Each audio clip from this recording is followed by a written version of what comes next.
নমস্কার, আমি পরিতোষ ব্যানার্জি, অ্যাস্ট্রোজ্যোতিষ বাস্তুগুরু নিউমারোলজিস্ট কলকাতা থেকে বলছি। আমি আজ আপনাদের সামনে নিউমারোলজি বা সংখ্যাতত্ত্বে নাম্বার 5 অর্থাৎ মার্কারির কি ভূমিকা সেটা নিয়ে আপনাদের সঙ্গে কিছু পয়েন্ট ডিসকাস করছি। আশা করি আপনারা উপকৃত হবেন।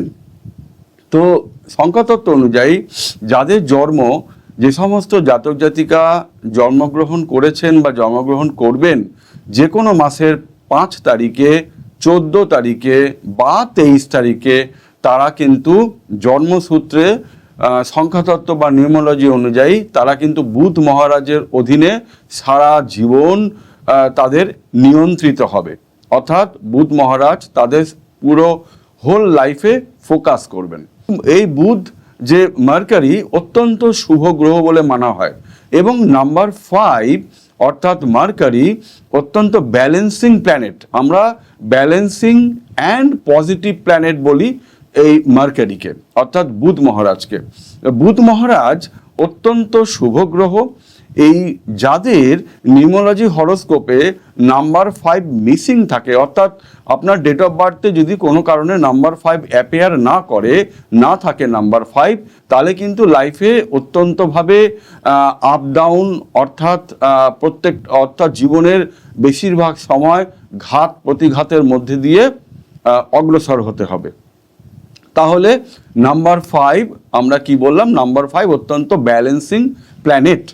তো নাম্বার 5 এবং নাম্বার 14 বা নাম্বার 23-তে, অর্থাৎ যে কোনো মাসের 5 তারিখে, 14 তারিখে বা 23 তারিখে যারা জন্মগ্রহণ করেছেন, এরা কিন্তু অত্যন্ত বন্ধুত্ব সুলভ মনোভাব থাকে এদের মধ্যে। এরা অত্যন্ত আবেগপ্রবণ হয় এবং এরা কিন্তু বিজনেস মাইন্ডেড হয়। এদের দ্বারা কিন্তু বিজনেস খুব ভালো হয়। অবশ্যই এরা চাকরিও ভালো করেন, এরা কিন্তু টিচারও হতে পারেন। আর এদের সবথেকে বড় বিষয় হচ্ছে যে এরা অত্যন্ত বুদ্ধিমান হয় এবং পজিটিভ থিঙ্কিং থাকে। যে কোনো বিষয়ে কিন্তু এনারা পারদর্শিতা অর্জন করে। আর এদের নাম্বার 5-এর যারা জাতক জাতিকা, এদের কিন্তু বিবাহিত জীবনও ভালোই হয়। তাদের কিন্তু ভবিষ্যৎ অত্যন্ত ভালোই যাবে এবং এরা কিন্তু রোমান্টিক হয়। সব থেকে বড় কথা হচ্ছে এরা কিন্তু অত্যন্ত ভালো মানসিকতা নিয়ে চলে বলে অনেক ক্ষেত্রে কিন্তু এদেরকে অনেক সমস্যার সম্মুখীন হতে হয়।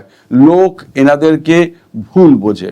তো আমি আশা করি একটা মোটামুটি ধারণা দিতে পারলাম আপনাদের। যাদের বুধ মহারাজের অধীনে জন্ম, প্রত্যেকে ভালো থাকবেন, সুস্থ থাকবেন। নমস্কার।